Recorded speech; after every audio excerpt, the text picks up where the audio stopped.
Hello, my little friends, and welcome back to From Mangoes to Maples, where stories from India travel all the way to your homes here in Canada. It's me, Millie, with a story today about friendship. So that we know that a true friend is someone who stands by you, helps you during difficult times, and celebrates your happiness too. Today's story comes from one of India's oldest and most loved collections of stories, the Panchatantra. For hundreds of years, these stories have helped children and grown ups learn important life lessons through animals, birds, and their clever adventures.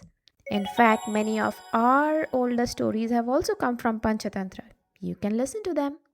But first, let's begin today's story. Today's story is called The Dove King and the Clever Mouse. Once upon a time, in a forest in India, there lived a large flock of doves. Their wise leader was called the Dove King. Every morning, the doves flew together in search of food. One sunny day, they spotted delicious grains scattered across the ground. "Oh, look!" cried one young dove. "Breakfast!" Another dove laughed. "And lunch too, that's so much!" Without thinking much, the flock quickly flew down. But the moment they began pecking at the grains, whoosh! A large hunting net sprang up from the ground. The doves flapped their wings wildly. "Oh no! Oh no! We are trapped! We are trapped!" Some panicked, some cried. One little dove sighed. "I knew breakfast was too early today." The dove king among them smiled and said, "This is not the time to panic." He remained calm.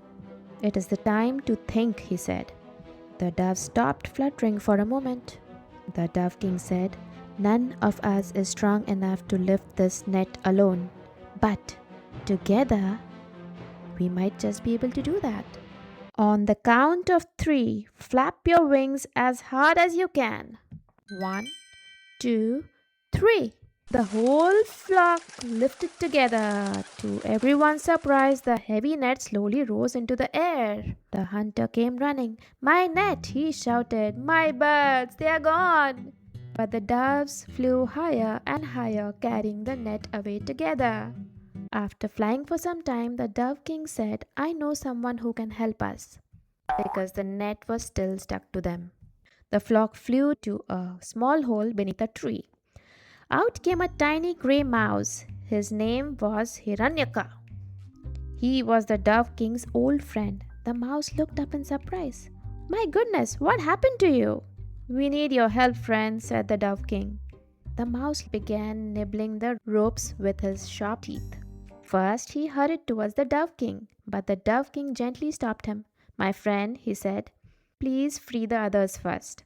The mouse looked surprised. But the Dove King smiled and said, "A leader should think about others before himself, so please go help my friends first." The mouse nodded with admiration.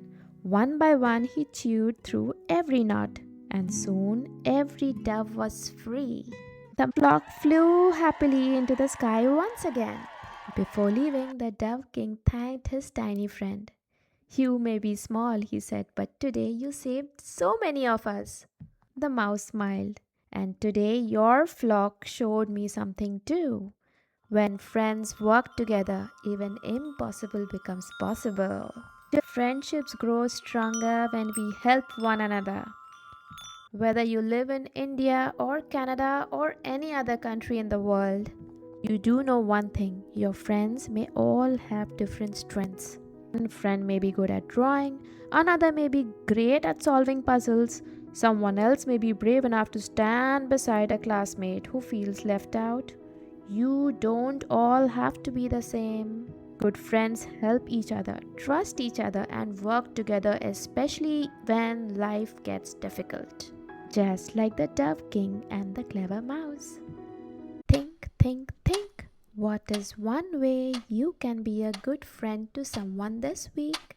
True friendship is built on trust, teamwork, kindness, and helping one another in difficult times.